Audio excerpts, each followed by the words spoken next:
Hey everyone, welcome back to Markin, and we are rocketing forward into Mark chapter 5, and we start here in verse 1. Mark chapter 5, verse 1. Now you might remember last time they were crossing the sea back in chapter 4. Now we're told they came to the other side of the sea, to the region of the Gerasenes.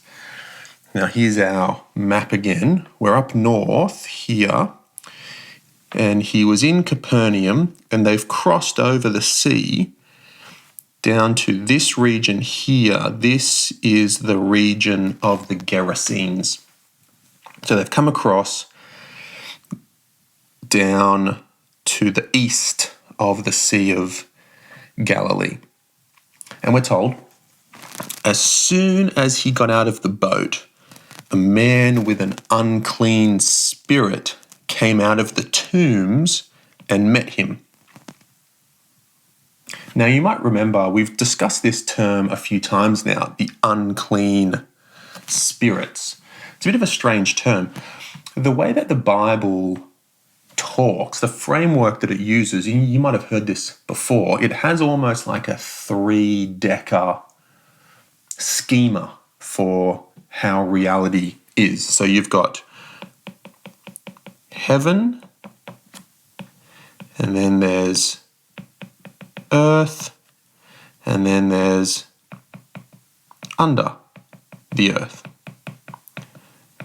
And you might have heard that before in sort of biblical writings, heaven and earth and under the earth. That's kind of all of reality. And each of these layers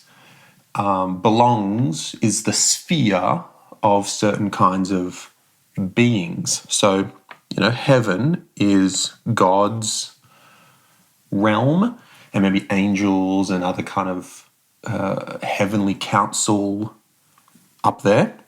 And then earth is humans. And then under the earth is the place of the dead. And you can understand maybe how this kind of terminology came about. When you bury a person, you put them under the ground, right? When you're dead, you end up lying under the ground. So this kind of under the earth is where the dead people go. You might have heard it maybe called Sheol, right? And Sheol is the place of the dead. It's the place where the dead people go. It's not hell. It doesn't have that kind of connotation of punishment. It's just the realm of the dead. We might call it the afterlife. It's the place where the dead people go. And so this is what this sort of unclean spirit is referring to, because the dead were unclean for multiple reasons. One, they're kind of rotting, so they're unclean, but they're also ritually unclean in the Jewish religious system. Dead things, death itself was sort of unclean. And so you have these unclean spirits. And so it's probably, the idea is they've come from the underworld. They've come from under the earth. They've come from Sheol, almost like there's been some kind of breach in the quarantine system, and something that exists in this underworld has come up into the realm, the layer of the alive humans. It's that kind of idea, a breach in the quarantine system. So this unclean spirit came out of the tombs to meet Jesus. And then we're told in verse 3, he lived in the tombs, right? He lived amongst the dead.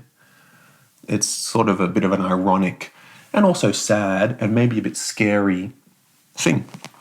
And then we're told no one was able to restrain him anymore, even with chains, because he had often been bound with shackles and with chains, but had snapped off the chains and had smashed the shackles. No one was strong enough to subdue him. Now, a few chapters ago, back in Mark chapter 3, Jesus talked about the strong man kind of being Satan, and that Jesus had come to steal the strong man's possessions. Jesus was stronger than the strong man. And then here we meet a strong man who was with an unclean spirit. No one could restrain him. Right? This is all, we've been here before, chapter 3, the strong man. And now here we meet a strong man. And then we're told, verse 5, and always, night and day, he was crying out among the tombs and in the mountains and cutting himself with stones. And so here is this demented, tormented, self-abusing, demon-possessed, unclean spirit living in the tombs man. And what's interesting, right, for up until this point, everywhere that Jesus turns up, we're told a large crowd gathered, huge crowd, people followed him. They came from everywhere to come see Jesus. Here, Jesus gets out of the boat, and who comes to meet him? Just one guy, one outcast, tormented, demented, unclean spirit living in the tomb, self-harming, self-destructive man. It's a massive contrast to what we've seen of Jesus before now with the huge crowds. Now it's just the welcoming party is one guy. So then we're told, verse 6, when he saw Jesus from a distance, he ran and knelt down before him. And he cried out with a loud voice, "What do you have to do with me, Jesus, Son of the Most High God?" Right, here's this spirit knows Jesus' identity.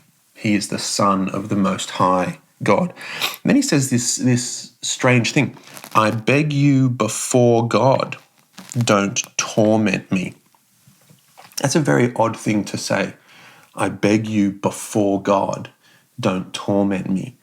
And so what does this mean? Well, it probably means something like that this spirit has come to Jesus and is concerned that Jesus maybe has jumped the gun, that there is a time in the future where there might be some punishment, some torment for this unclean spirit. But he's concerned that Jesus has jumped the gun and has brought what was coming in the future into the present. That's what's happening here.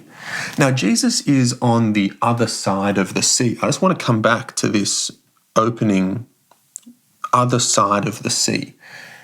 So we're over here, remember from this map, we're over here in the Decapolis, across the other side of the sea. And in the Jewish Talmud, some of kind of writings from the ancient Jews, we learn that at least some of the Jewish people believed that the Decapolis was inhabited by Israel's historic enemies.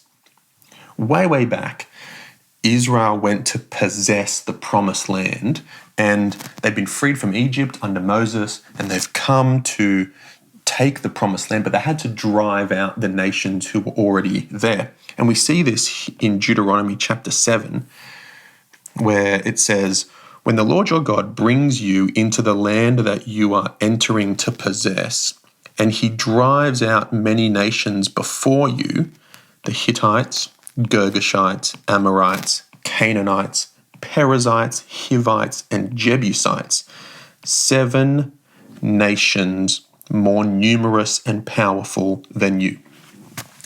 It was believed that these 7 nations, that they settled on the other side of the Sea of Galilee, and that they settled in the Decapolis. That's what people believe. And so we know that the Decapolis was filled with pagan temples, places of violence and sexual depravity and greed, everything that Israel was supposed to not be, everything that they were supposed to be against. And there's evidence that the pig was a sacred animal used in worship and in the temples where they would sacrifice animals. Here's a quote from Cicero, where he said this was when a tomb kind of became a tomb. He says, "We can't speak of it as a tomb until the rituals are performed and a pig is sacrificed." And the pig was the kind of the epitome of the unclean animal for the ancient Israelites. But here, over in the Decapolis, pigs were used as worship, sacrificial, holy animals. So then, Jesus is there. There's the man with the unclean spirit. He comes to Jesus, says, "Why are you here? You're going to torment me," maybe before the appropriate time. And then Jesus replies and asks him, "What is your name?" And the unclean spirit answers him, "My name is Legion." Now, this is a loaded word, because at this time, obviously the Romans were the occupying force, and the key unit of the Roman army was the legion. A legion at this point in time was 6,000 men, 6,000 infantry was a legion. That's a lot. Is this spirit saying there's 6,000 of them? Probably not. I think he's saying there's lots of us, but a legion is 6,000. And the most famous legion in this area is known as the Legio Decima Fretensis. This was the legion that occupied really this whole area and more besides. It was a very famous legion. And we'll talk more about the Legio Decima Fretensis and what that means for this whole moment in Jesus' ministry next time.